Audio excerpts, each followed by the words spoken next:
Hello, resistance. Brett Kavanaugh is disqualified.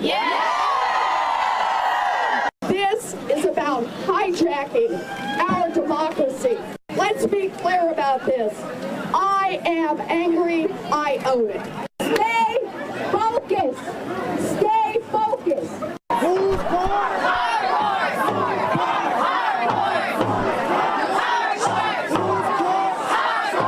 He was angry. He's partisan. I feel that he's unfit to serve. And I also am concerned about alcoholism. He's a despicable human being, and he's a liar, and he thinks he's entitled to this position. You heard that right. A group led by Linda Sarsour is concerned that Brett Kavanaugh doesn't have the right temperament. Our producer Alex Pfeiffer and a camera crew went down to D.C. today, braved all that to bring those pictures to you. That was a mob pressuring senators to unquestioningly believe the allegations against Judge Kavanaugh. Meanwhile, the author of the Vagina Monologues, which you haven't seen, probably shouldn't, lashing out at women of a certain skin color who support Brett Kavanaugh for some reason. In an open letter published by Time magazine, Eve Ensler suggests that white women who back Kavanaugh are deliberately supporting violent, abusive behavior. Quote, I don't think you want to apologize to your daughters 40 years from now, stop the ascension of a man who is angry, aggressive, and vengeful, and could very well be a sexual assaulter. Time is short. Call your senators, stop laughing, and start fighting.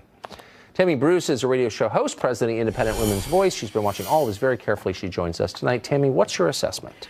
Look, we're seeing something I think that's actually been pretty predictable. Hillary said at one point that women voted for Trump because their husbands told them to. Do you remember that big controversy? Well. Because she was relying on the women's vote to elect her as president, and the majority of white women, as the polls tend to categorize people, voted for Donald Trump. So in her explanation was it's because those particular women clearly are zombies, right? They have no mind of their own, and maybe they're the Walking Dead. I don't know, but they certainly don't have personal agency. That was her message.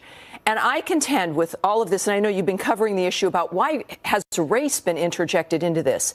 I contend this, that in fact now the Democrats have decided that they've got to figure out a way to divide even the households, to make women think that the men in their lives are the enemy.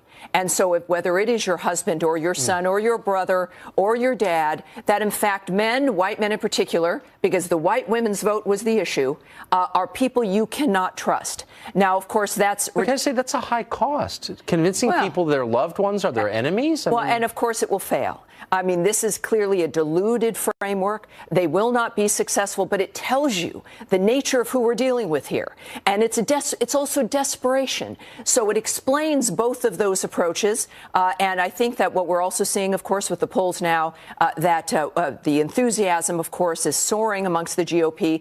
I believe with Republican women, it's gone up, I think, like 14 points. It's been a remarkable surge amongst people who thought everything was going to be okay. But this has been a reminder about what the left really is about and what the Democrats have become.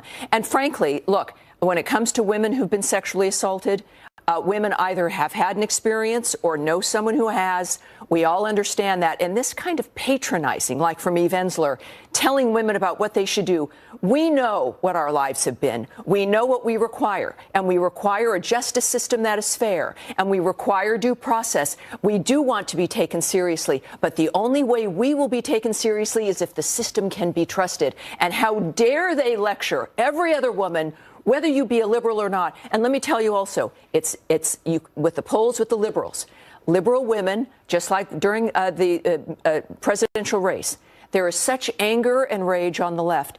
It is not safe to be honest about what you think of this situation. Yes. And so when we see the enthusiasm going up for the Republicans, and you see kind of a static framework for the Democrats, I contend that the midterms, women on both sides of the aisle, liberal or conservative, we know that the majority, 75 to 80% of Americans did not like what Dianne Feinstein did. They consider it a national disgrace, and they're going to vent that anger in the midterms, both liberal and conservative women, because this issue is nonpartisan.